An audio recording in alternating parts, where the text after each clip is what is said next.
Thank you thank you Jesus. பிதாசுதன் பர்சாவின் பெயராலே ஆமென்.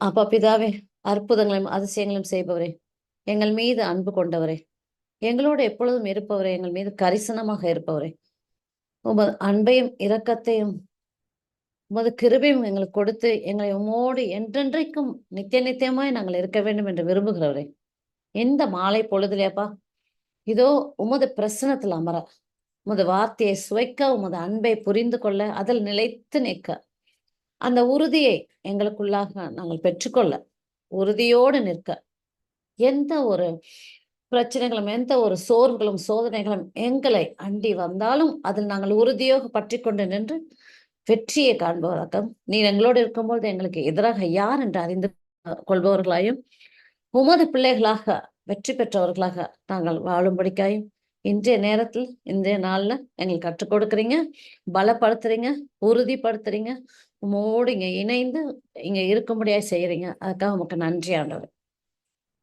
இந்த செய்தியை கேட்க வந்திருக்க ஒவ்வொருவரும் இந்த செய்தியினால் பெனிஃபிட் அடைய படிக்கும், இந்த செய்தியை அவர்கள் வாழ்க்கையை மாற்றி தருவதற்கும் உமக்கு நன்றி செலுத்திட்டேனப்பா. உமது அன்பை அறிந்து கொள்ளாதவர்கள் அந்த அன்பை சுவைத்து கொள்ளட்டும் ஆண்டவரே. உமது நீர் எங்களை குறித்தே எந்நேரமும் நினைத்து கொண்டிருக்கிறேன், எங்கள் மீது அன்பாயிருக்கிறேன் என்பதை உணர்ந்து கொள்ளட்டும் ஆண்டவரே, புரிந்து கொள்ளட்டும் ஆவியானவரே.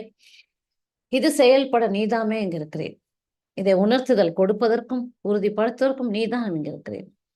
இயேசு கிறிஸ்து நாமத்திலே அப்பா பிதாவே நமக்கு நன்றி செலுத்துகிறோம். ஆமென். Praise God. Praise God. Amen. Praise God. ஹல்லேலூயா. Praise God. ஸோ நம்ம நேற்றைய தினமும் ஆண்டோடைய அன்பை பத்தி, அவரை நம்ம இன்னும் எப்படி புரிந்து கொள்ளணும் அப்படின்றத பத்தி படிச்சோம். அப்போ அவருடைய அன்பை நான் நேற்று சொன்ன ஒரு வசனத்தை சொல்ல விரும்புகிறேன். நம்ம எப்படி நம்ம யாரோட பழகுறோமோ அவங்களோட நம்ம அந்யோன்யமா இருக்கணும், அவங்கள முழுமையா தெரிஞ்சுக்கணும் அப்படின்னு விரும்புகிறோமோ, உலகில் இருக்கிறவங்களோடைய உலகில் இருக்கும் உறவுகளோடைய நம்ம அவங்கள புரிஞ்சுக்கணும், முழுமையா புரிஞ்சுக்கணும், அவங்கள தெரிஞ்சுக்கணும் நம்ம விரும்புகிறோமோ, இந்த உலகத்தை விட இந்த உலகத்துல நம்மளை வைத்தாரே, நம்மளை படைத்தாரே, நம் மீது அக்கறையா இருக்கிறாரே, நம் மீது கவலை கொண்டு இருக்கிறாரே, நமக்காகவே எல்லாவற்றையும் செய்தவராக இருக்கிறாரே, இன்னும் அவர் நம்மளை பார்த்து கொண்டே இருக்கிறார். அவருடைய கண்கள் நம்மளை இரவு நேரத்தை நம்ம தூங்கும் போது கூட அவர் கண்ணாயிராதவரா பாதுகாத்துக் கொள்கிறாரு, நம்மளை பார்க்கிறாரு, நம்ம செய்கின்ற ஒவ்வொரு செயல்களும் அவர் கவனித்துக் கொண்டே இருக்கிறாரு. அவர் நம் மீது அன்பை அப்படிப்பட்டவரை நம்ம இன்னும் அதிகமா தெரிஞ்சு கொள்ள வேண்டாமா? அவருடைய இதயம் நமக்காக இயங்குகிறது.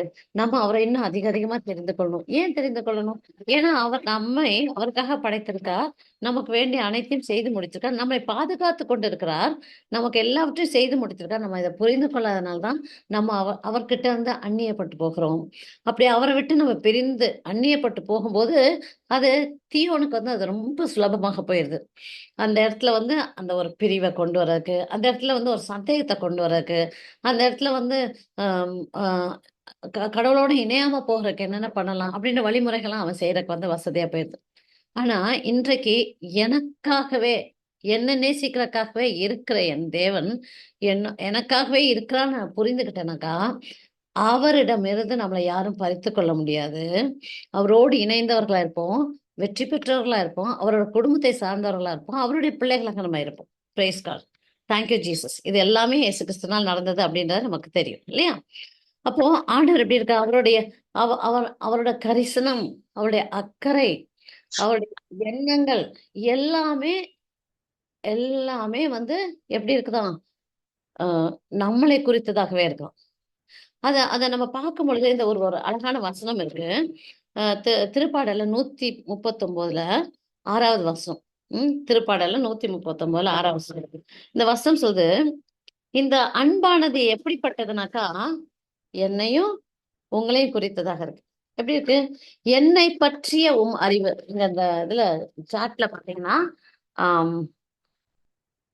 லேனி இங்க போஸ்ட் பண்றாங்க, சாட்ல இருக்கு வசனம், சாட்ல இருக்கு. என்னை பற்றிய அறிவு எனக்கு மிகவும் வியப்பாய் உள்ளது.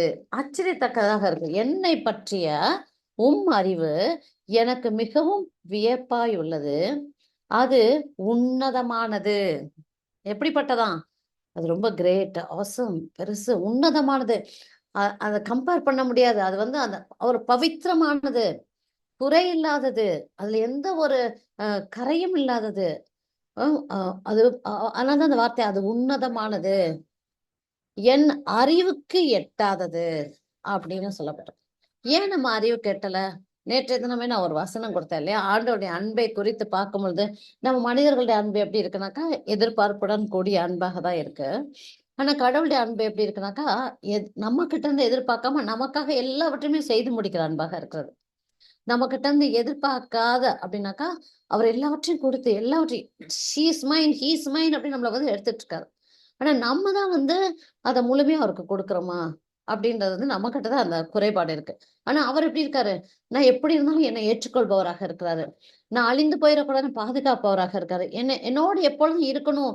அந்த நெருக்கம், அவர் எண்ணம், அவர் அக்கறை எல்லாம் எனக்கு இருக்கணும் அப்படின்றதாக தான் இருக்குது. இந்த வசனப்படி எனக்கு அந்த அவரோட அறிவு என்ன குறித்து என்னை பற்றிய அறிவு, என்னை குறித்து நீங்க தெரிஞ்சு வச்சிருக்குது. நான் படைக்கும் போதே பார்க்கிறேன்னு சொல்றாரு இல்லையா? நம்ம கர்ப்பத்திலேயே அவர் வந்து கர்ப்பத்துல உருவாக்கும் போதே என் கண்களா நான் அவனை பார்க்கிறேன். அவர்தான் உருவாக்குறார். அவர்தான் நம்மளை முழுவதுமாக அறிந்தவராக இருக்கிறார். அப்போ என்னை பற்றிய அறிவு நீர் வச்சிருக்கிறது இவ்ளோ பெரிய உலகத்துல இவ்ளோ மக்கள் மத்தியில என்னை குறித்து, நம்ம ஒவ்வொருவரையும் குறித்து அதுதான் இங்க வந்து ஒரு பெரிய ஒரு அழகான, அற்புதமான விஷயம். இந்த உலகத்துல எவ்ளோ மக்கள் இருக்காங்க. நீங்க ஒரு ஸ்கூல்லயோ, காலேஜ்லயோ போய் பார்த்தீங்கன்னா, அங்க நெறைய ஸ்டூடண்ட்ஸ் இருப்பாங்க. நெறைய பீப்பிள் இருப்பாங்க. ஆனா, உங்களால வந்து எல்லாரையுமே வந்து அடையாளம் கண்டு கொள்றக்கோ, இல்ல எல்லாரோட பேரோ, எல்லாரையுமே உங்களுக்கு வந்து அக்னாலெட்ஜ் பண்ண முடியுமா? முடியாது. ஏன்னா, அது ஒரு யூனிவர்சிட்டி, ஒரு காலேஜ்ன்னு போனீங்கன்னா, அந்த குரூப் வந்து பெருசு. ஓ! இவங்கலாம் அந்த ஒரு பேட்ஜோ ஏதோ போட்டு ஓ! இந்த காலேஜ் சேர்ந்தவங்கன்னு தெரியும். அவ்வளோதான். மற்றபடி பெர்சனலா தெரியாது. ஆனா, ஆண்டவர் எப்படிப்பட்டவராக்கா, அந்த உலகம் உலகம் முழுவதும் மக்கள், அவர் படைத்த மக்கள். ஆனா, அவர் ஒவ்வொருவரையும் குறித்து அறிந்தவராக இருக்கிறார். அதனால இத தாவீது எழுதுறாரு, "என்னை பற்றிய அறிவு எனக்கு மிகவும் வியப்பாய் உள்ளது." எனக்கு ரொம்ப ஆச்சரியமா இருக்கு. என்ன குறித்து நீங்க எல்லாமே தெரிஞ்சு வச்சிருக்கீங்களே! அது உன்னதமானது, பவித்திரமானது, என் அறிவுக்கு அது எட்டாதது. ஏன் என் அறிவுக்கு எட்டலன்னா, எனக்கு அது புரியல. அது புரிந்து கொள்ள முடியல. அப்படி நீர் வந்து வியாபித்தவரா இருக்கிறீர். அறிந்தவரா இருக்கிறீர். புரியல. அதுதான் அவருடைய அன்ப வந்து அதோட ஆழம், அகலம், நீளம், உயரம் நம்மளால அறிந்து கொள்ள முடியாது. அன்கண்டிஷனல் அன்பு நான் சொன்னேன்ல நேற்று. அந்த அன்கண்டிஷனல் நான் எப்படி இருந்தாலும் ஏற்றுக்கொள்ற அந்த அன்ப என்னால புரிந்து கொள்ளவே முடியல. அது எப்படி அவரால இத செய்ய முடியுது? அது எப்படி அவர் என்ன பாதுகாத்துக்கிறார்? அது எப்படி என்னை குறித்து அனைத்தையும் அறிந்திருக்கிறார்? நம்மளால புரிந்து கொள்ள முடியாது. இது எல்லாமே அவர் அன்போடு செய்கிறார் அப்படின்றத நம்ம வசனங்கள் பார்க்கும்போது தெரிந்து கொள்ளும். அப்போ அந்த அந்த அன்பை என்னால புரிந்து கொள்ள முடியலங்கும்போது பவுல் என்ன எழுதுறார்ன்னா, அந்த அந்த அறிவை, அந்த அன்பை அறிந்து கொள்கிற அறிவை நீங்கள் பெற்றுக்கொள்ளுங்கள் அப்படின்னு தான் அவர் எழுதுவார். அ எஃபிஷியன்ஸ்ல வந்து 3:18 வந்து அத எழுதியிருப்பார். நீங்க வந்து அந்த அன்பை பெற்றுக்கொள்ள அது தெரியணும். அந்த அந்த அறிதலும், புரிதலும் அந்த அன்பை உணர்ந்து கொள்றது யாரால பெற்றுக்கொள்ள முடியும்? எப்படி பெற்றுக்கொள்ள முடியும்? ஆண்டவரே அவருடைய ஆவியானவர கொடுத்து அத நமக்கு வந்து அந்த உணர்த்துதல தராரு. How much I love you. How unconditionally I love you. How I accept you. அப்படின்றத வந்து அவரே வந்து நமக்கு அந்த உணர்த்துதல் கொடுப்பார். இது எப்ப நடக்கும்? நான் அவர தேடுனாக்க கிடைக்கும். நான் அவர தேடும் பொழுது அது கிடைக்கும். அந்த தேடுதல் எங்க இருக்கு அப்படின்னா, எரேமியா புத்தகம் 13 சொல்லப்பட்டிருக்கும். நீங்கள் என்னை தேடுவீர்கள். நீங்கள் என்னை தேடுவீர்கள். உங்கள் முழு இதயத்தோடு என்னை தேடும் பொழுது நீங்கள் என்னை கண்டடைவீர்கள். இப்ப யாரெல்லாம் தேடுறோமோ, முழு இதயத்தோட நம்ம தேடினோம்னா, அவர நம்ம பார்க்க முடியும். அவர கண்டடைய முடியும். ஏன்னா, அவர் நமக்கு அண்மையில இருக்கார். அருகாமையில இருக்காரு. நம்மகிட்டயே இருக்கிறார். You just search for me. You'll uh uh you'll see me அப்படின்ற ஒரு ப்ராமிஸ் அவர் வந்து குடுக்கிறத பார்க்கிறோம். இப்போ ஆண்டவருடைய அன்பு நான் இப்ப சொன்னேன். அவர் நம்மளை குறித்தே சிந்திச்சுட்டு இருக்காரு. நம்மளை குறித்தே அவர் வந்து எவ்வேளையிலுமே நம்மளை குறித்து தான் அவர நினைக்கிறார் அப்படிங்கும்போது, இந்த இந்த ஒரு வசனம் ரொம்ப அழகான வசனம். ஏசாயா புத்தகத்துல 49ல 15, 16. ஐசையா புத்தகத்துல 49வது அதிகாரத்துல 15, 16. அதாவது இந்த உலக அன்பெல்லாம் விட எப்பேர்ப்பட்ட ஒரு அன்பு. அவருடைய சிந்தனை எல்லாம் என்னை குறித்தே இருக்கு. வேற யாரையும் இல்ல. நம்ம ஒவ்வொருத்தரையும் குறித்து அவர் அன்பு இருக்கிறது நான் இங்க பேசிக்கிட்டு இருக்க ஒவ்வொரு வார்த்தையும் சத்தியமான வார்த்தை. யாராலயும் எந்திரிச்சு நோ காட் நெவர் லவ்ஸ் மீன்னு சொல்லவே முடியாது. நீங்க சொல்றீங்கன்னா, என்ன ஆண்டவர் என்ன நேசிக்கல, ஆண்டவர் என்ன வந்து பாதுகாத்துக்கல, ஆண்டவருக்கு என் மேல அக்கறையே இல்ல நீங்க சொல்றீங்கன்னா, you have not understood the love of God. இந்த வசனத்தை பாருங்க. இந்த ஒவ்வொன்னும் கொடுக்கப்பட்டிருக்க ஒவ்வொரு வசனமுமே அவர் நம்ம கிட்ட பேசுறாரு. How he feels about us. எப்படி அவர் நம்மளை குறித்து அவர் நினைக்கிறார் அப்படின்றதையும், எப்படி நம்மளை குறித்து அவர் வந்து உணர்கிறார், எந்த அளவுக்கு முக்கியத்துவம் கொடுத்திருக்கார் அப்படின்றதையும் நம்ம இங்க பார்க்கிறோம். இந்த வசனம் என்ன சொல்லுது? பால் குடிக்கும் தன் மகவை தாய் மறப்பாளா? பால் குடிக்கும் தன் மகவை தாய் மறப்பாளா? கருத்தாங்கினும் தன் பிள்ளை மீது இரக்கம் காட்டாதிருப்பாளா? இவர்கள் மறந்திடனும் நான் உன்னை மறக்கவே மாட்டேன். பெற்ற தாயே தன் குழந்தைய மறந்துடுவாளா? பெற்ற குழந்தை, தன்னுடைய குழந்தை, அதை மறந்துடுவாளா? அந்த பால் குடிக்கிற அந்த குழந்தைய ஒரு தாய் மறந்துடுவாளா? அந்த குழந்தைய வந்து அவதான் கருதாங்க எடுத்திருக்கா. அந்த பிள்ளை மீது அவ வந்து இரக்கம் காட்டாம இருப்பாளா? அப்படின்னா என்ன சொல்லப்படுது அப்படின்னு சொன்னாக்கா, இந்த இந்த இந்த தாயானவள் அந்த குழந்தைய வந்து அப்படி ஒருவேளை மறந்துட்டாலும், அந்த தாய்க்குரிய தன்மையற்றவளாக, அந்த தாய்மைனா என்னன்னு உணராதவளாக, அந்த தாய்மைக்கே இலக்கணம் பதிக்க முடியாத வேற ஒரு கேரக்டரா இருந்துட்டா கூட, அந்த தாயானவள் அப்படி விட்டா கூட, நான் உன்னை விட மாட்டேன். Praise God. சொல்றாங்க பாருங்களேன். நான் உன்னை மறக்கவே மாட்டேன். அந்த வார்த்தைய பாருங்க. நான் உன்னை மறக்கவே மாட்டேன். என்ன ஒரு அழகான வார்த்தை பாருங்களேன். உன்னை மறக்க மாட்டேன்னு ஆண்டவன் நம்ம கிட்ட சொல்றாரு. நான் உன்னை மறக்கவே மாட்டேன். நம்ம கிட்ட நம்ம ஒவ்வொருத்தர்ட்டயும் சொல்றாரு. நான் உன்னை மறக்க மாட்டேன். எவ்வளவு பேர் வந்து ஒரு ஒரு ஒரு ஆதரவற்ற நிலையில, ஒரு ஒரு கஷ்டமான நிலையில, ஆண்டவரை அறிந்து கொள்ளாத அந்த அந்த என்ன சொல்றது? அது ஒரு மாதிரியான ஒரு இக்னரன்ஸ் இல்ல? அந்த அறியாமையினால, எனக்கு யாருமே இல்ல. ஆண்டவர் என்னை நேசிக்கல. அவருமே என்ன தண்டிக்கிறாரு. ஆண்டவர் வாழ்க்கையில வந்து பிரச்சனைகள் குடுத்துட்டே இருக்காரு. ஆண்டவர் எனக்கு வந்து கஷ்டங்கள குடுத்துட்டே பேசுறவங்க எவ்வளவு பேர். நீங்க நினைக்கலாம், ஆமா சிஸ்டர் அவங்க வாழ்க்கையில அவ்வளவு பிரச்சனைகள நாங்க பார்க்கிறோம். அது மாதிரி. ஆனா, எத காண தவறோம் தெரியுமா? ஆண்டவருடைய வார்த்தைய அவங்க எந்த அளவுக்கு புரிஞ்சுக்கிட்டாங்க, எந்த அளவுக்கு ஆண்டவரை நெருங்கியிருக்காங்க, எந்த அளவுக்கு ஆண்டவர வந்து அவங்க விசுவசிக்கிறாங்கன்றது. இந்த வார்த்தை நம்மகிட்ட அப்படியே அப்படியே சொல்றாரு. நான் உன்ன மறக்கவே மாட்டேன். நிறைய நேரங்கள்ல நம்மளோட குடும்பங்கள்ல, நம்ம ஃப்ரெண்ட்ஸ் மத்தியில நம்ம நினைப்போம். ரொம்ப பழகியிருப்போம். ரொம்ப வந்து அவங்கள நேசிச்சிருப்போம். ஆனா, ஒரு காலகட்டத்துல அவங்க நம்மள வந்து பண்ணாம போயிருக்கலாம். இல்ல நம்மளோட அன்ப வந்து அவங்க வந்து புரிந்து கொள்ளாதவங்களா நம்மள வந்து ம் நிராகரிக்கிறவங்களா இருக்கலாம். பாராமுகம் காட்டலாம். நீங்க என்னதான் அவங்கள அழைத்தாலும் அவங்க வந்து உங்கள மறந்தவங்க மாரி நடந்துக்கலாம். நம்ம அந்த கேரக்டர்ன்னு நம்ம ஒருத்தவங்க அவங்க வாழ்க்கையில இருந்தோம் அப்படின்றத மறந்தவங்களா நடந்துக்கலாம். அது நமக்கு வேதனையா இருக்கும். அப்ப நம்ம என்ன நினைப்போம்? நம்மள மறந்துட்டாங்களா? அப்ப நம்மள நினைக்கிற ஆள் இல்லையா? அப்படின்னு நினைப்போம். அதே போல ஒரு தாயோ, தந்தையோ தன் பிள்ளைய மறந்துட்டாங்க, ஒதுக்கிட்டாங்க. 4, 5 பிள்ளைல ஒரு பிள்ளைய ஒதுக்குவாங்க. ஒதுக்கிட்டாங்க. ஒதுக்குறவங்க இருக்காங்க. எல்லாரும் இல்ல. ஒதுக்கிட்டாங்க அப்படின்னா, இல்ல கணவன் தன் மனைவியை மறந்திருந்தா, மனைவி தன் கணவனை மறந்திருந்தா, பிள்ளைகள். உறவுகள்ல இந்த மறதின்றது நேர்ந்திருந்தா, அந்த மறதி இந்த உலகத்துல நடக்கறதுக்கு சாத்தியமா இருக்குது. இதெல்லாம் நம்ம வந்து கேள்விப்பட்டிருக்கலாம், நமக்கு நடந்திருக்கலாம், இல்ல வந்து நடந்து கொண்டிருக்கலாம். இதெல்லாம் வந்து சாத்தியமா இருக்கு. இந்த உலகத்துல சாத்தியமா இருக்கு. மறந்து போறது. அப்போ நம்ம அந்த அந்த பெர்சன் எப்படி ஃபீல் பண்ணாங்க? என்ன நினைக்கிறதுக்கு இவங்களுக்கு நேரம் இல்ல. என்ன இவங்க நினைக்கலையே! அப்படின்ற ஒரு வருத்தத்துல இருப்பாங்க. ஆனா ஆண்டவர் சொல்றாரு, நான் உன்ன மறக்க மாட்டேன். அவர் எப்படி இருக்காருன்னா, இந்த இந்த வசனத்த நான் வாசிக்கும்போது நான் எப்படி ஃபீல் பண்ணேன், he is standing there, he is there with me, he is inside of me. See I am with you. நான் உன்னோட இருக்கேன், உன்னோட இருக்கேன், உன்னோட இருக்கேன். நான் உன்ன மறக்க மாட்டேன். ஐ அம் வித் யூன்னு சொல்ற மாரி இருக்கு. ஆனா அவர் சொல்றத காதுலயே வாங்காம, வேற அவங்க நம்மள மறந்துட்டாங்களே, இவங்க மறந்துட்டாங்களே, எனக்கு யாருமே என்ன நேசிக்கலே, யாருமே என்ன நினைவு கொள்ளல, யாருமே என்ன குறித்து சிந்திக்கலே, அப்படின்ற மாரியான உலகத்துல அப்படின்னு மக்கள் வாழ்றத நம்ம பார்க்கிறோம். இந்த வார்த்தை இன்னைக்கு சொல்லுது. யார் மறந்தாலும், ஏன் உன்னை பெற்ற தாயே மறந்தாலும், நான் மறக்க மாட்டேன். இதுதான் அவருடைய அன்பு. இந்த அன்ப வந்து அ ஒரு போகிற போக்குல சொல்லிட்டு போயிடல. இந்த அன்பு வந்து அ சும்மா ஒரு அ அர்த்தமில்லாததாக சொல்லிட்டு போலாம். அதுல வேல்யூ இல்லாம சொல்லிட்டு போலாம். இந்த ஒவ்வொரு வார்த்தையும் சத்தியமான வார்த்தை. ஏன்னா, ஆண்டவர் சத்தியத்தை பேசுகிறவர். அவர் பொய் சொல்பவர் அல்ல. அவர் மனதை மாற்றிக்கொள்பவர் அல்ல. அவருடைய வாக்கு மாறாதவராக இருக்கிறார். சத்தியத்தை பேசுகிறவராக இருக்கிறார். அந்த சத்திய வார்த்தையை பேசுகிற அந்த சத்திய தேவன் என்ன சொல்றாரு? நான் உன்னை மறக்க மாட்டேன். இந்த வார்த்தை இன்னைக்கு நமக்குள்ள பேசணும். இந்த வார்த்தை நம்ம படிக்கும்பொழுது இதுதான் பாருங்க. நம்ம கடல் வார்த்தையை எடுத்து படிக்கும்போது அந்த வார்த்தை நம்ம கிட்ட பேசுது. நான் உன்னை எப்பொழுதுமே மறக்க மாட்டேன்.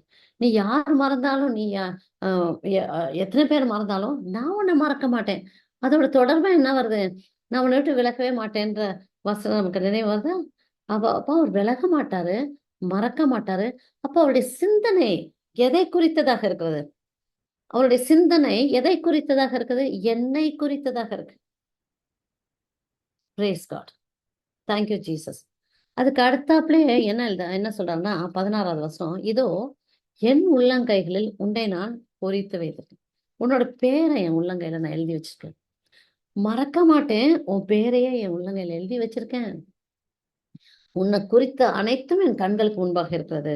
உன்னை குறித்த நான் உனக்கு என்ன திட்டங்கள் வச்சிருக்கணும், உனக்கு என்ன நன்மைத்தனம் வச்சிருக்கணும், உனக்குரிய அனைத்தும் என் கண்களுக்கு முன்பாக இருக்கிறது. நான் உன்னைதான் பார்த்து கொண்டிருக்கிறேன். நான் உன்னை குறித்தே விசனப்படுறேன். உனக்காகவே நான் காத்திருக்கேன். Oh God, praise God, thank you Jesus, ஹல்லேலூயா. He is there for each one of us. He is there for each one of us. நம்மள அவர் வந்து நிற்கதியா விட்டுல, நம்ம வந்து அல்லாடி போறக்கோ டிஸ்பேர்ல போறக்கோ விடல. He is there with us. இந்த உண்மையை நான் எப்போ புரிஞ்சுக்கிறனோ, இந்த உண்மையை நான் எப்போ என் உள்ளத்துல இருத்துறனோ, இந்த உண்மை எனக்கு எப்பவுமே எனக்கு ஞாபகத்துல ஒண்ணும், he is there for me, he never forgets meன்றது வந்ததுன்னா, then I'll understand the love of God. அப்போ என்னோட ரிலேஷன்ஷிப் அவ்வளவு எப்படி இருக்கும்? பலப்பட்டதாக இருக்கும். Because now I learn, I come to know, I have somebody. Who's that somebody? My God himself. என்னுடைய ஆண்டவரே என்னோடு இருக்கிறார். என்னை படைத்தவரே, என்னை உருவாக்கியவரே, எனக்காக யாவையும் செய்து முடித்தவரே என்னோடு இருக்கிறார். என்னை மறக்காதவராக இருக்கிறார். இனி நீங்க ஜெபிக்கும் பொழுது நீங்க நினைச்சுக்கலாம், ஐயோ நான் ஜெபம் பண்ணும்போது நான் என்னுடைய ஜெபம் கேட்கப்படலையே, என்னோட ஜெபத்தை அவர் நிராகரிச்சிட்டாரா, நான் என் குரல் கேட்க மாட்டாரா, நான் அவரோட பிக்சர்லயே நான் இல்லையா, அவர் என்னை குறித்து எதுவுமே யோசிக்கல. இல்ல, he is giving you this word.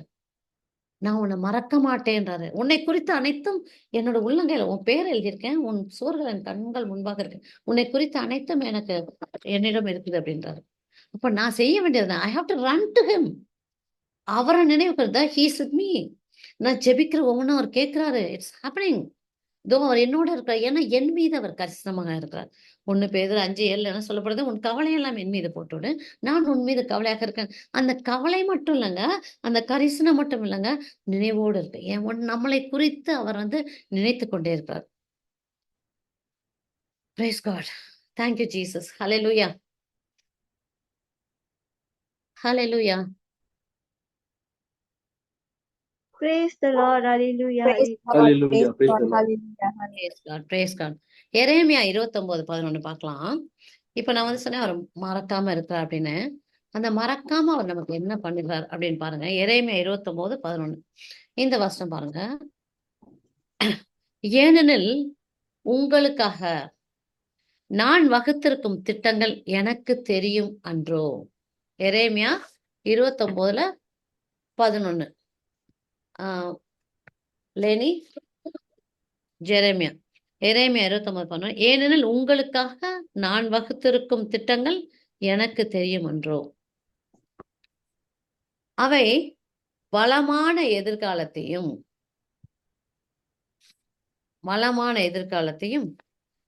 நம்பிக்கையும் உங்களுக்கு அளிப்பதற்கான நல்வாழ்வின் திட்டங்களை அன்றி கேடு விளைவதற்கான திட்டங்கள் அல்ல என்கிறார் ஆண்டவர். நம்ம தான் சொன்னேன், அவர் வந்து நம்மளை வந்து மறக்கல சொன்னேன்.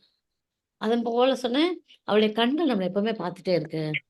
அவர் உறங்காதவர், அவர் துயிலுற மாட்டாரு, உறங்க மாட்டாரு.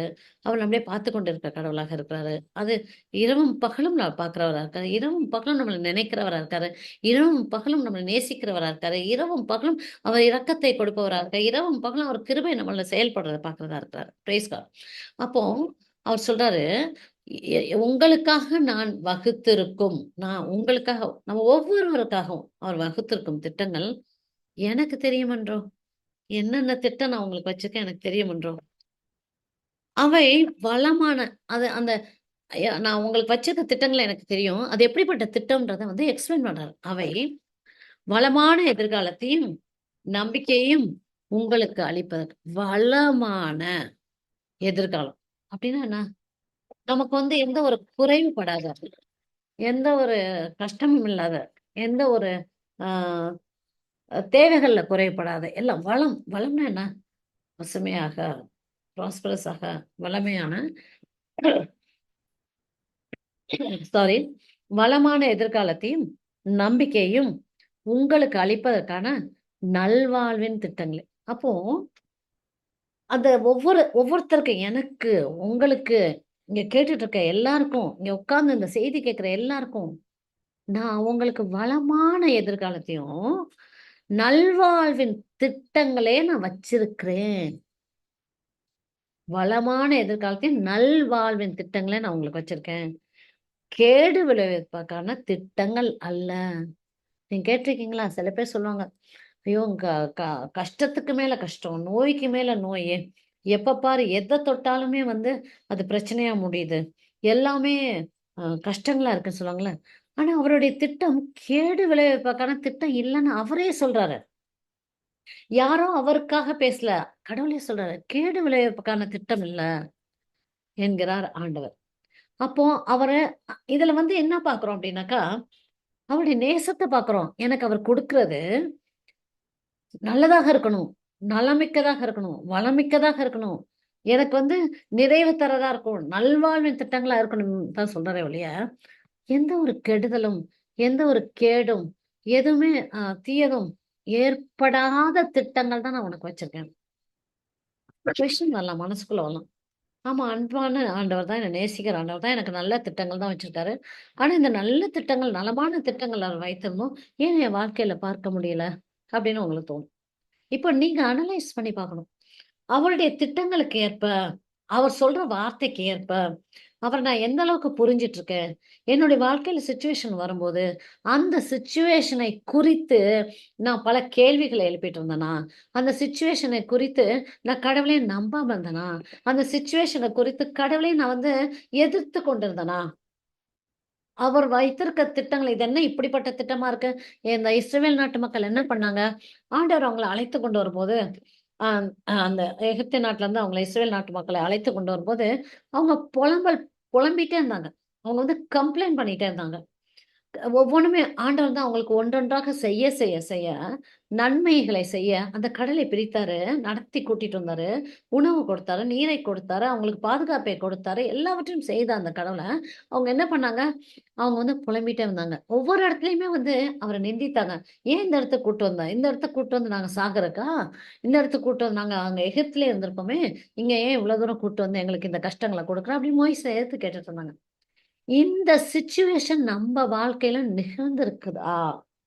சூழ்நிலைகள் வரும்போது, கஷ்டங்கள் வரும்போது என்னை என்னை அவருடைய கையில என் பேர அவர் கையில எழுதின அந்த ஆண்டவர், எனக்காக நலத்திட்டங்கள வைத்திருக்கிற ஆண்டவர், என் மீது அக்கறையாக உள்ளவர், என்னை மறக்காமல் உள்ளவர், என்னை கண்காணித்தே கொண்டிருக்கிற அந்த ஆண்டவர் மீது நான் எதிர்ப்புகள, கம்ப்ளைண்ட்ஸ, மர்மரிங் அ அ அந்த கன்டென்ட்மென்ட் இல்லாம, சாட்டிஸ்ஃபைட் இல்லாம, அ வெறுப்புமிக்க வார்த்தைகள பேசிட்டு இருந்தேனா?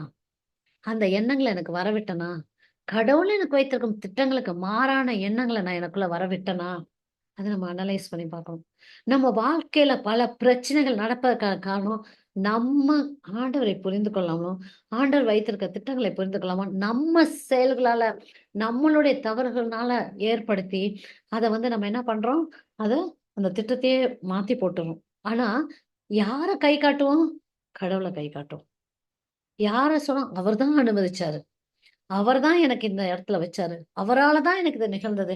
எனக்குன்னு ஏன் கடவுள் வந்து இப்படி ஒரு வாழ்க்கைய எழுதி வச்சிருக்காரு அப்படி சொன்னாங்க. நோ. எப்படிப்பட்ட குடும்பத்துல நீங்க இருந்தாலும், எப்படிப்பட்ட ஆபீஸ்ல நீங்க இருந்தாலும், என்ன சிச்சுவேஷன்ல நீங்க இருந்தாலும், அவர் சொல்றாரு, நான் உங்களுக்கு வைத்திருக்கிற திட்டங்கள் உங்களுக்கு நல்வாழ்வின் திட்டங்கள் தான் அப்படின்றாரு. நீங்க அந்த இடத்துல இருந்து, நீங்க வந்து அங்க கஷ்டப்படுறதுக்கோ, நீங்க அந்த இடத்துல இருந்து, இது எனக்கு மட்டும் ஆண்டவர் ஏன் இப்படி ஒரு லைஃப் குடுத்தார்ன்னு கேட்கும்படியாக இல்ல. அங்க நீங்க என்ன சொதப்புனீங்க? அங்க நீங்க எது கடவுள் வார்த்தையை புரிந்து கொள்ளாம போனீங்க? அங்க நீங்க என்ன வந்து ஆண்டவருக்கு எதிராக பேசுனீங்க? நீங்க எப்படி உங்கள வாழ்க்கையில தீயோன் வந்து இன்னுமே குழப்படி செய்ய அனுமதிச்சீங்க? யோசிக்கணும். ஏன் இதெல்லாம் நான் சொல்றேன் அப்படின்னா, இப்ப நம்ம வார்த்தைகள எடுத்து படிக்கும்போது, அவருடைய அன்ப தெரிஞ்சுக்கும்போது, அவர் நல்லது மட்டும் தானே செய்வாரு. அவர்ட்ட வந்து நன்மைத்தனம் மட்டும் தானே வரும். அப்ப ஏன் என் வாழ்க்கையில இது நிகழ்ந்து கொண்டிருக்கிறது? அப்போ எங்க நான் தப்பானேன்? எங்க ஆண்டவருடைய எண்ணத்தோட என்ன மாறுபட்டு போச்சு? எங்க நான் வந்து ஆண்டவரை புரிந்து கொள்ளாம போனேன்? நேசமுள்ளவராக, என் மீது அன்புள்ளவராக அவர் இருக்கிறார்ன்னா, நான் எங்க புரிந்து கொள்ளாம போனேன்? இத நம்ம அனலைஸ் பண்ணி பார்க்கணும். அப்படியுமே இது போல இன்றைக்கு ஒரு ஒரு வாழ்க்கைய வந்து ஒரு மெஸ் ஆக்கிட்டீங்க. அ அ நல்லா இருக்க வேண்டியது ஏதோ ஒரு துன்பத்துக்குள்ள ஆக்கிட்டீங்க அப்படின்னா, அதையும் மாற்றி அமைக்கிறதுக்கு ஆண்டவர் என்ன சொல்றாருன்னா, நான் உன்னை எப்படி பார்க்கிறேனோ, அதுபோல் நீ உன்னை பார்க்க ஆரம்பிச்சீன்னா, நான் உனக்கு என்ன செய்திருக்கிறேனோ, அத நீ விசுவசிச்சு அதன்படி நடக்க ஆரம்பிச்சா, அந்த மெஸ்ஸையும் உங்களால மாற்ற முடியும். குழப்படிகளை மாற்ற முடியும். அதுதான் அவர் நமக்கு கொடுத்திருக்கிற அந்த கிருபை. அதுதான் அவர் நமக்கு கொடுத்திருக்கிற அந்த ஆற்றல். இன்றைக்கு இத நம்ம கையில குடுத்திருக்காரு. ஏன்னா, அவருடைய உருவிலும் சாயலும் படைச்சு, இயேசு கிறிஸ்துவினால் நம்மள இன்னைக்கு மன்னித்து ஏற்றுக்கொண்ட ஆண்டவர், நமக்கு எல்லா அத்தாரிட்டியும் குடுத்திருக்காரு. எல்லா வல்லமையும் குடுத்திருக்காரு. அவர் உருவாக்கினது போல நம்மளால நம்மளுடைய சிச்சுவேஷன்ஸ மாற்றி அமைக்க முடியும். அவருடைய வார்த்தைகளால் நம்ம பேசி மாற்ற முடியும். இதெல்லாம் எப்படின்னா, I have to understand the love of God. Praise God. Thank you Jesus. ஹல்லேலூயா. நம்ம நம்ம திருப்பாடல் 115:12 கூட ஒரு வசனம் சொல்லுது. ஆண்டவர் நம்மளை நினைவு கூர்ந்துள்ளார். நமக்கு தம் ஆசையை அளிப்பார். அவர் எப்பவுமே நினைவு கூர்ந்தா அவரோட ஆசையை மட்டும் தான் நமக்கு குடுத்துருக்காரு. சாபத்தை கொடுக்கல. ஆசையை கொடுத்திருக்காரு. அவர் சபிச்சுட்டார்ன்னு நீங்க சொல்ல முடியாது. சாபத்தை கொடுத்திருக்கான்னு சொல்ல முடியாது. இன்றைக்கு இயேசு கிறிஸ்து உலகத்துக்கு வந்து நமக்காக வாழ்ந்து மரித்து, அவர் நம்மளுடைய சாபங்களை எடுத்துக்கொண்டதுனால, அந்த சாபங்கள் நமக்கு கிடையாது. இத நான் விசுவசிச்சு இயேசு கிறிஸ்து என் சாபங்களை எடுத்துக்கொண்டான்ற உண்மைய நான் அறிந்து, இத நான் விசுவசிச்சு நான் அறிக்கை பண்ணும்போது, அந்த சாபங்களுக்கு என் மீது எந்த ஒரு ஆ அ எந்த ஒரு அதிகாரமும் இல்ல. அதனால அவர் சாபங்களே கொடுக்கல. யாரும் அவர் ஆசீர்வதித்தத யாரும் சபிக்கவும் முடியாது. அப்போ ஆண்டவர் நமக்கு என்ன கொடுக்கிறார்? ஆசைய மட்டும் தான் கொடுக்கிறார். Praise God. Thank you Jesus. ஹல்லேலூயா. திருப்பாடல் 40ல 5 போடுமா? திருப்பாடல் 40ல 5.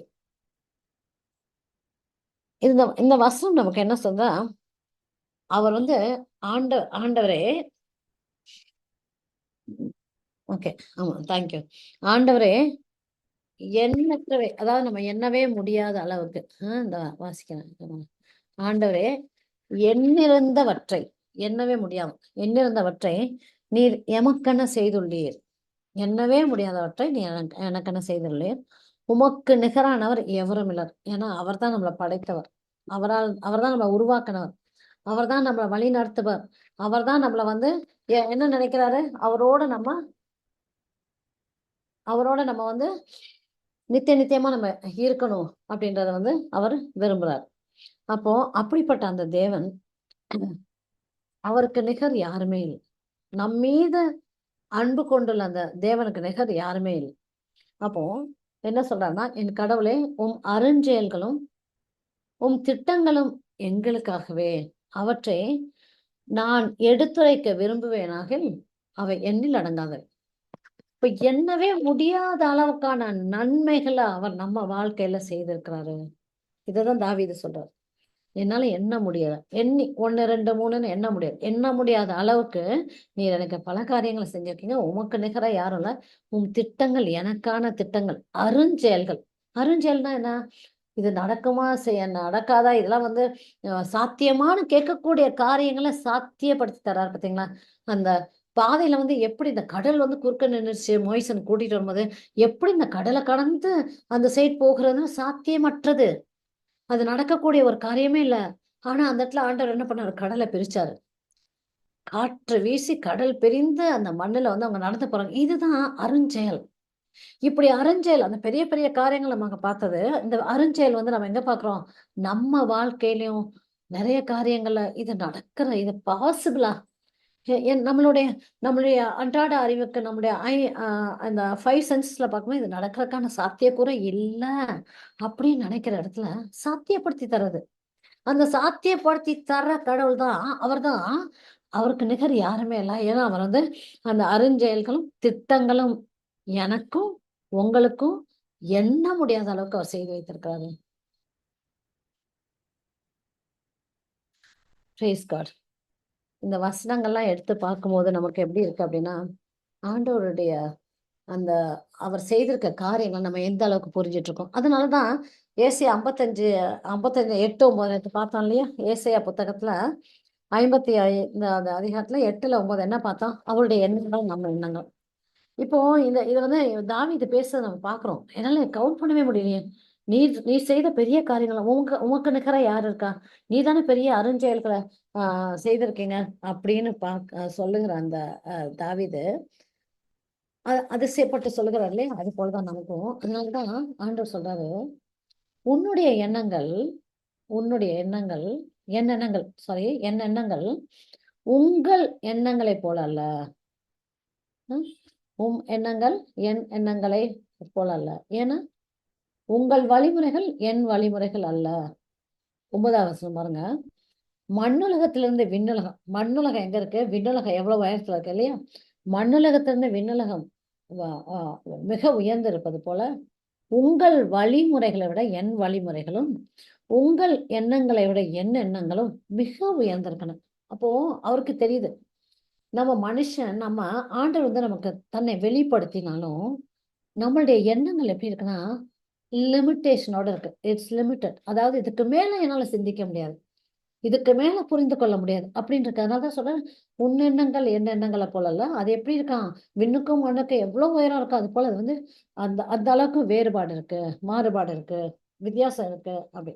ஏன்னா அவருடைய எண்ணங்கள் அனைத்தும், கவனிங்க, அவருடைய எண்ணங்கள் அனைத்தும் நமக்கு நலன் பயக்கிறதாகவே இருக்கு.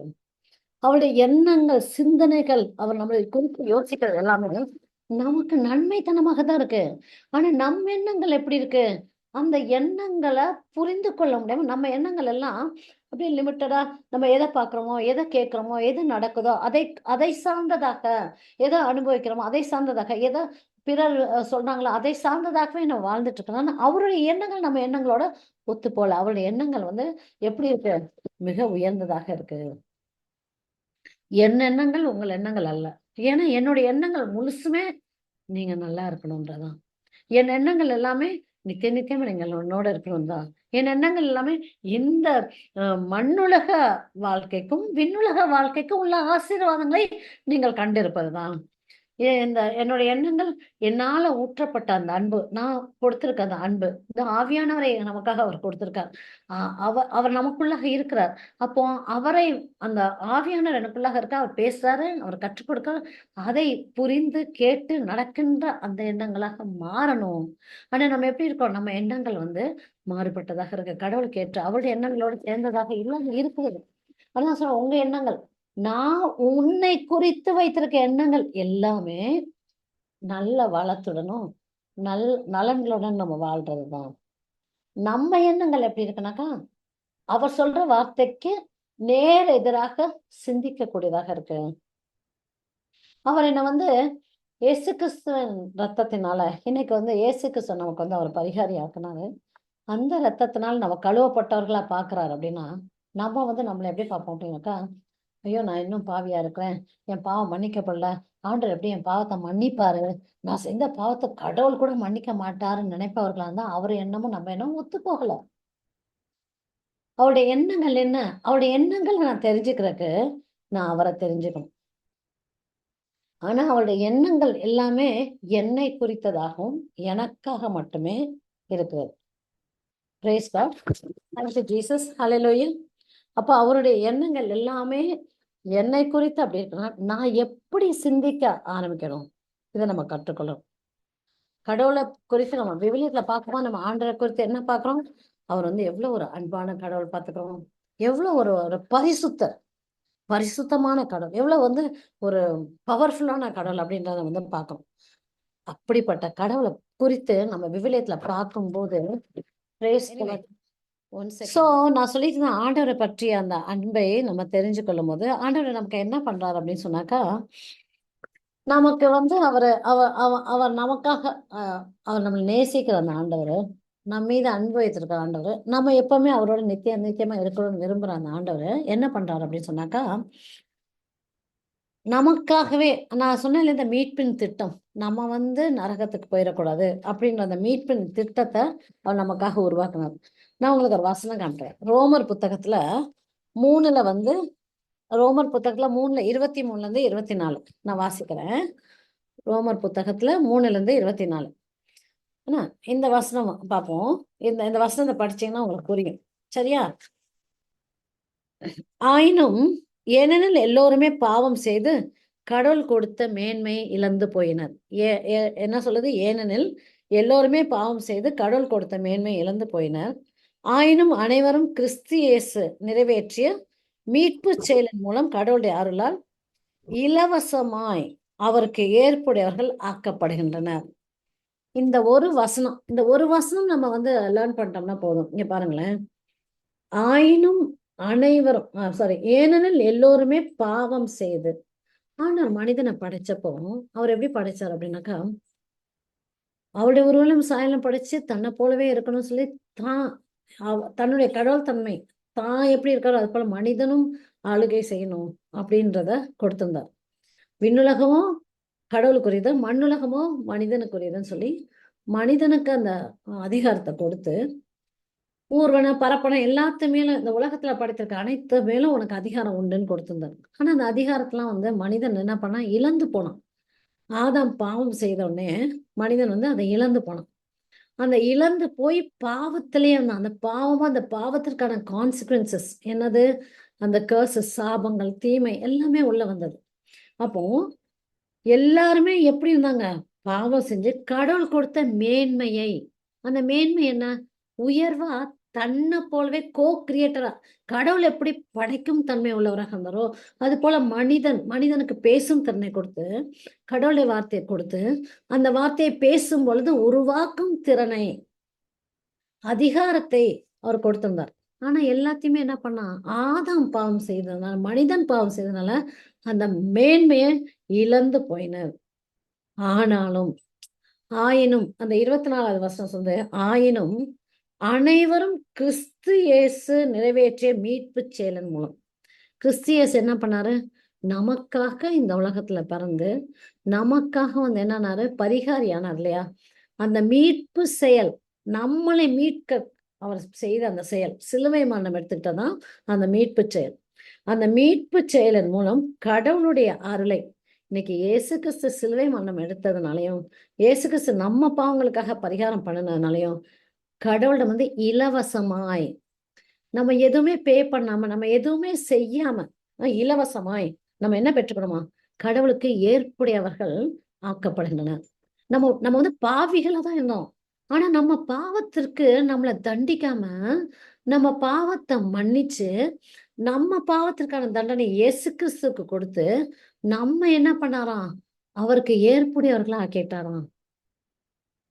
இந்த செய்தி, இந்த வசனம் நமக்கு எதை உணர்த்துதுன்னா, அவருடைய பேரன்பை உணர்த்துகிறது.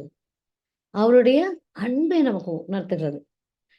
அதாவது நமக்கு அப்படின்னா நம்மளை படைத்த அந்த ஆண்டவர். இப்ப நான் மறுபடியும் முன்பு சொன்ன ஒரு விஷயத்துக்கு வரேன். நிறைய பேர் வந்து பிரச்சனைகள் மத்தியில குடும்பத்துல வந்து, ஏன் எனக்கு மட்டும் இப்படி நடக்குது? கடவுள் என் மீது அன்பு செலுத்தலையா? ஏன் எனக்கு மட்டும், ஏன் இந்த குடும்பத்துல நான் இருக்கேன்? ஏன் இந்த ஆபீஸ்ல நான் இருக்கேன்? ஏன் எனக்கு இப்படி நடக்குது அப்படின்னு கேள்வி கேட்கறவங்க என்ன புரிந்துக்கணும்னா, மனிதன் பாவம் செய்து அவன் அதற்கான நிவர்த்தி ஒண்ணுமே பண்ணாமலே அவனை வந்து ஆண்டவர் என்ன பண்ணாரு? மன்னிச்சாரு. எப்படி? தண்டனையை தன் மகன் இயேசு கிறிஸ்து கொடுத்து நம்மளை வந்து கடவுளுக்கு ஏற்புடையவர் ஆக்கிக்கிட்டார்னா, அந்த அன்போட தன்மைய பாருங்க. அப்ப நம்ம இன்னைக்கு ஒரு பிரச்சனைக்குள்ள இருக்கோம்னா, அந்த பிரச்சனைக்கான காரணம் என்ன? இது கடவுள் என்னை அனுமதித்து அதுக்குள்ள வைத்ததா? இது கடவுள் என்னை தண்டிக்கிறதுக்காகவா? கடவுள் எனக்கு கற்றுக் கொடுக்கறதுக்காகவா? இல்ல, நான் கடவுளுக்கு எதிராக அவருடைய அன்பை புரிந்து கொள்ளாதனால, நான் செய்த பல காரியங்கள்னால, என்னுடைய தவறான முடிவுகளால, நான் முணுமுணுத்ததுனால, முறுமுறுப்பு ஏற்படுத்தினா, கடவுளுடைய அன்பை புரிந்து கொள்ளாம போனதுனால இன்னைக்கு இப்படிப்பட்ட ஒரு பிரச்சனைகளா இருக்கிறேன். புரியுதா? அதனால அவருடைய அன்பின் நிமித்தம் நமக்கு கிடைக்கிறது என்னன்னாக்கா நல்வாழ்வு தான். ஆனா அவருடைய அன்பை புரிந்து கொள்ளாம நம்மளா குழப்படிகள் செய்துட்டு நம்மளா நிறைய ஸ்ட்ரைஃப், பொறாம, பிறருக்கு கெடுதல் செய்யறது, முணுமுணுக்கிறது, காசிப் பண்றது, அடுத்தவங்க வாழாம எப்படி தடுக்கிறது செய்யறதெல்லாம் செய்து நம்ம பிரச்சனைகளை உருவாக்கிக்கிட்டு நம்ம மற்றவங்களோட கம்பேரிசன்ஸ்குள்ள போயிட்டு இதெல்லாம் பண்ணிட்டு கடவுள் இதெல்லாம் எனக்கு என் வாழ்க்கையில அனுபவிச்சாரு, கடவுள் என்னை நேசிக்கல, கடவுள் எனக்கு இப்படிப்பட்ட வாழ்க்கையை கொடுத்திருக்காரு அப்படின்னு சொன்னா தவறு கடவுளது இல்லை. ஏன்னா கடவுள் பொய் சொல்லாதவர், கடவுள் அன்பு மிக்கவர், கடவுள் எந்நேரமும் நம்ம மீது என்னவா இருக்கார், கரிசனமாக இருக்கிறார், நம்மளை மறக்காதவராக இருக்கிறார், நம்மளை விட்டு போகாதவராக இருக்கிறார், நம்மையே குறித்து சிந்தித்து கொண்டு இருப்பவராக இருக்கிறார். நம்மை குறித்து ஒருத்தர் சிந்தித்து கொண்டிருக்காருன்னா அவரை என்னை கெடுக்கிறதுக்காகவா சிந்திக்கிறாரு, என் வாழ்வை அழிக்கிறதுக்காகவா சிந்திக்கிறாரு? இல்ல, என் நலத்திற்காக என்னை சிந்திக்கிறார். அதனாலதான் மனிதன் பாவம் செய்த பொழுதும் அந்த பாவத்தை அவர் மன்னித்து மீட்பு திட்டம் இயேசு கிறிஸ்துவை கொண்டது நம்மளை மீட்டு கொண்டார். இப்ப இந்த மீட்பின் திட்டத்துல நமக்கு என்னென்ன இருக்கு? நமக்கு தேவையான சுகம் இருக்கு, நமக்கு தேவையான செல்வம் இருக்கு, நமக்கு தேவையான சமாதானம் இருக்கு, அமைதி இருக்கு, விசுவாசம் இருக்கு, அன்பு இருக்கு. என்னென்ன இந்த உலகத்துல நமக்கு தேவையோ எல்லாம் அனைத்தும் அதுல இருக்கு.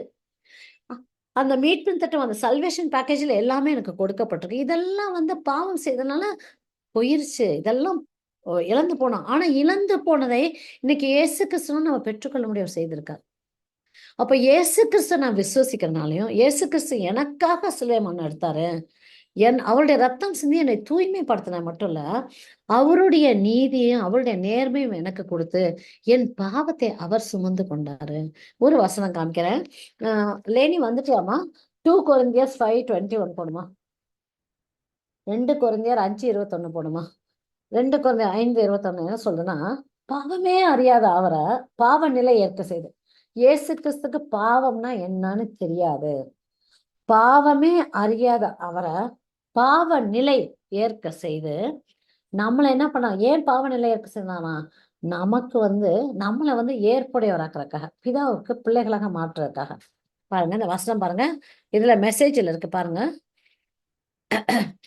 நாம் கிறிஸ்து வழியாக தமக்கு ஏற்புடையவர் ஆகுமாறு, தமக்குன்னா யாரு? பிதாவுக்கு ஏற்புடையவர் ஆகுமாறு கடவுள் பாவம் அறியாத அவரை பாவ நிலை செய்தார். புரியுதுங்களா? பாவ நிலை, அதாவது பாவமே அறியாத இயேசுவ பாவ நிலை ஏற்க செய்தார். எதுக்கு? நம்ம எல்லாம் பிதாவுக்கு பிள்ளைகளா மாறக்காக. நாம் கிறிஸ்து வழியாக தமக்கு, இயேசு கிறிஸ்து வழியாக தான் நம்ம பிதாவுக்கு பிள்ளைகளா மாறும். இப்ப இந்த சிந்தனை, இந்த செயல், இந்த திட்டம் எதற்காக ஆண்டவர் நமக்காக செய்தார்? எதற்காக செய்தார்?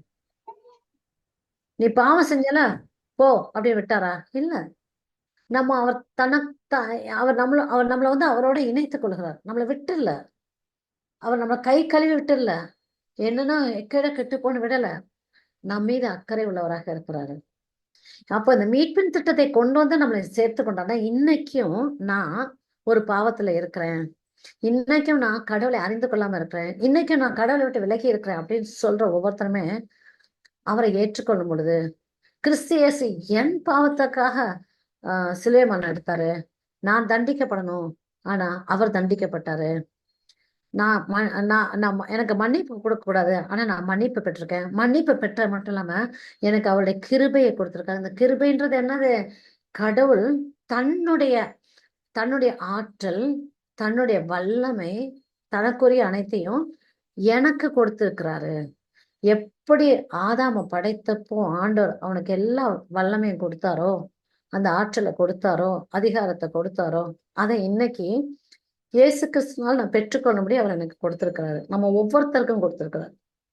இதை நம்ம விசுவசிக்கணும். அப்படின்னா இதை விசுவசிக்கணும். அப்ப எனக்கு வேண்டிய அனைத்தும் எனக்கு அந்த மீட்ல இருக்கு, அந்த சல்வேஷன் பேக்கேஜ்ல இருக்கு. கிறிஸ்து எனக்காக சிலுவையில இதை எனக்கு பெற்று கொடுத்திருக்கிறாரு.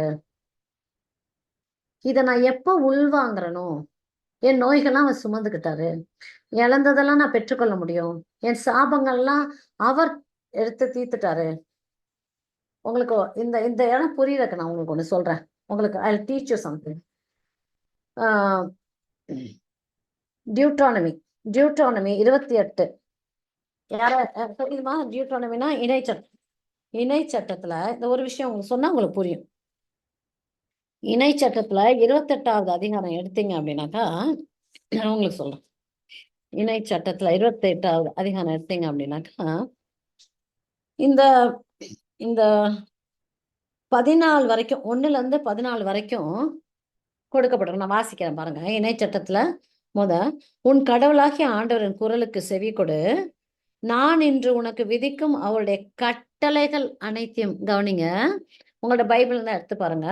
இந்த 28ல உள்ள ஃபர்ஸ்ட் வசனம், அந்த ஃபர்ஸ்ட் வசனம் போட்டா கூட போதும் இல்லை, நீ போடுமா? உன் கடவுளாகிய ஆண்டவரின் குரலுக்கு செவி கொடு, நான் இன்று உனக்கு விதிக்கும் அவருடைய கட்டளைகள் அனைத்தையும் கடைபிடிப்பதில் கர்த்தாயிரு. அப்போது அப்ப அங்க என்ன கண்டிஷன் கொடுக்கப்படுது?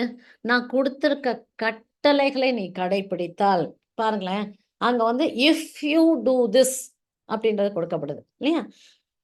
நான் உனக்கு அவருடைய கட்டளை அனைத்தையும் கடைபிடிப்பது கருத்தாயிரு. அப்போது இஃப் யூ டூ தட், அப்போது உலகில் உள்ள மக்களினங்கள் அனைத்திற்கும் மேலாக உன் கடவுளாகிய ஆண்டவர் உன்னை உயர்த்துவார். இப்ப அதுல இருந்து நீங்க பாத்தீங்கன்னா எல்லாமே பிளெஸ்ஸிங்கா வரும், எல்லாமே பிளெஸ்ஸிங்கா வரும். அதுக்கப்புறம் 15ல போனீங்கன்னா, நீ அந்த கடவுளுடைய குரலுக்கு செவி கொடுக்காம இன்று நான் விதிக்கும் இந்த கட்டளைகளை நியமங்களை கடைபிடிப்பது பண்ணலைன்னா இது கர்சஸ் சொல்லி அது நிறைய கொடுத்துருப்பார், கர்சஸ். சரி, அப்ப இன்னைக்கு நம்ம இந்த 28ல இருந்து 1ல இருந்து 14 வரைக்கும் இருக்கிற அந்த இங்க போட்டிருக்காங்க 22ல 14 வரைக்கும் கொடுக்கப்பட்டிருக்க ஆசீர்வாதங்களை நமக்கு உரியதை ஆக்க முடியுமா? நமக்கு உரியதுன்னு சொல்ல முடியுமா? கண்டிப்பா முடியும், கண்டிப்பா முடியும். நல்லா பாருங்க, 28ஆம் அதிகாரத்துல 1ல இருந்து அந்த 14 வரைக்கும் நமக்கு இதை நம்ம இன்னைக்கு கிளைம் பண்ணிக்கலாம். இது நமக்குரியது.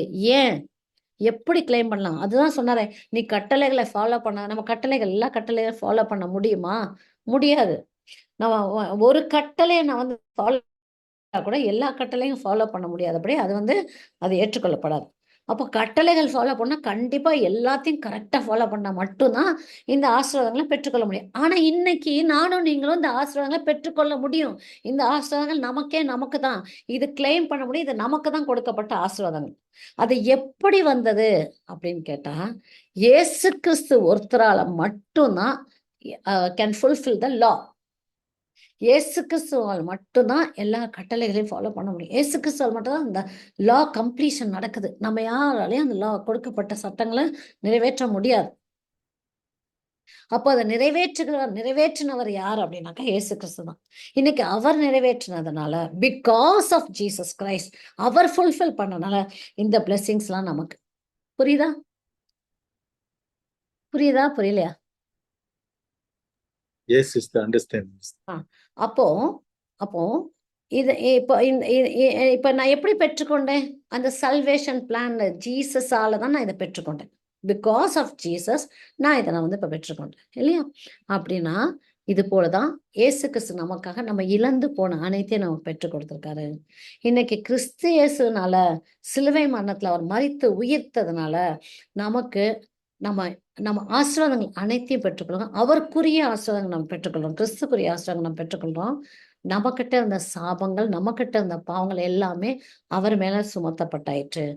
நமக்கு விடுதலை கொடுத்துட்டாரு, நமக்கு மன்னிப்பை கொடுத்துட்டாரு, கிருபையை கொடுத்துட்டாரு. அப்ப இன்னைக்கு நான் இதெல்லாம் அனுபவிக்க முடியுதுன்னா கிறிஸ்துவனால்தான். அப்ப இதை ஏன் ஆண்டவர் எனக்கு செஞ்சிருக்காருன்னா அவருடைய அன்பினாலதான். Because he loves me, because God loves me, இதை எனக்காக செய்து முடித்தார். ஏன்னா அவருக்கு தெரியும் இந்த கட்டளைகளை இவங்களால ஃபாலோ பண்ண முடியாது, கிறிஸ்துவால மட்டும்தான் ஃபாலோ பண்ண முடியும். அவர் ஃபாலோ பண்ணி நமக்கு இலவசமாக பெற்றுக் கொடுத்துருக்காரு. எப்படி? பிதாவுக்கு நம்ம ஏற்புடையவர்களாகும்படி அவர் செய்து கொடுத்திருக்கிறாரு. பிரைஸ் காட், தேங்க்யூ ஜீசஸ், ஹல்லேலூயா. புரியுதா? இது வரைக்கும் புரிஞ்சுச்சா? இப்ப சொல்லிட்டு இருந்தது இது வரைக்கும் புரிஞ்சுச்சா? புரியுதா? சோ இப்படிதான் இதுல இருந்து நம்ம என்ன பாக்குறோம்னா, ஆண்டவர் நம்ம மீது கரிசனமாக இருக்கிறார். நம்ம அவரோட அன்பு ஒருபோதும் அவரோட அன்பு மாறாததாக இருக்கு.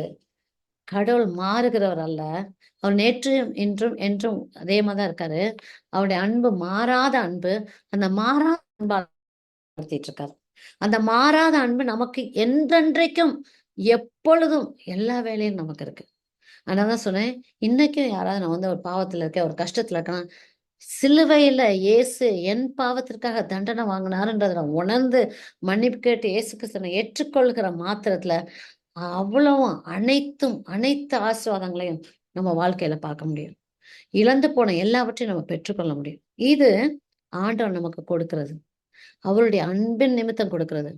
அவர் நம்மளை மறக்காம நம்மளை குறித்து சிந்திச்சிட்டு இருக்காரு, அதனால நம்ம பெற்றுக்கொள்றது. Praise God. Thank you, Jesus. Hallelujah. Hallelujah. Hallelujah. Praise the Lord. Hallelujah. Praise. Bless you.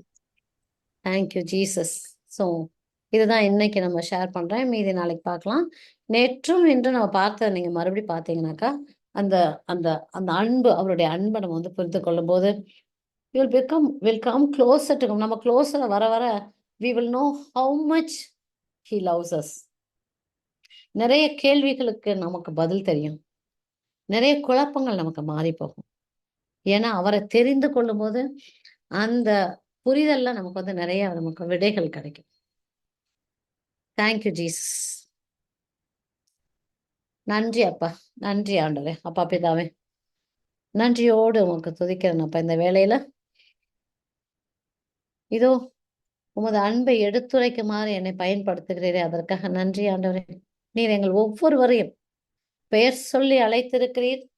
எங்கள் பெயரை உமது கரத்தில் எழுதியிருக்கிற உள்ளங்கையில் எழுதியிருக்கிறீர். எங்கள் சுவர்கள் கண் முன்பாக இருக்கின்றன. எங்களுக்காக நீர் வைத்திருக்கும் அனைத்து திட்டங்களும் நலன் பயக்கும் திட்டங்கள். உமக்கு நன்றி ஆண்டவரே, நன்றி. உண்மை இன்னும் அதிகமாக நாங்கள் தெரிந்து கொள்ளும்படிக்கும் அந்த பேரன்பு எங்களை சூழ்ந்திருக்கிறது, உமது இரக்கம் எங்களை சூழ்ந்திருக்கிறது, உமது அன்பு எங்களுக்காக இருக்கின்ற அந்த அன்பை புரிந்து கொண்டு உம்மை சார்ந்து நாங்கள் வாழ்றதுக்கும் உமது மகிமையை அறிந்து கொண்டு வாழ்வதற்கும் எங்களுக்கு உண்மை நீர் வெளிப்படுத்துவதற்காக நன்றி. அப்பா, எனக்கு யாருமே இல்லைன்னு சொல்றவங்ககிட்ட நான் இருக்கிறேன் என்று சொல்லுகிறீரப்பா. என்னை யாருமே சிந்திப்பதில்லை, எனக்கு பற்றி கவலைப்படுவதில்லை என்பதற்கு நான் இருக்கிறேன், உன்னை குறித்து கவலைப்படுகின்றேன். கரம் நீட்டி அழைத்துக் கொள்கிறீரப்பா, அணைத்துக் கொள்கிறீர். நன்றி ஆண்டவரே. இயேசு கிறிஸ்துவின் வழியாக எங்களை எல்லாம் ஏற்றுக்கொண்டீரே, உமது பேரன்புக்காக உமக்கு நன்றி செலுத்துகிறேன்ப்பா. இயேசு நாமத்திலே உம்மை போற்றி புகழ்ந்து உமக்கு நன்றி செலுத்துகிறேன் எங்கள் நல்ல பிதாவே. ஆமென். Amen. Praise God. Thank you, Praise Jesus. Amen. Praise the Lord. Praise God.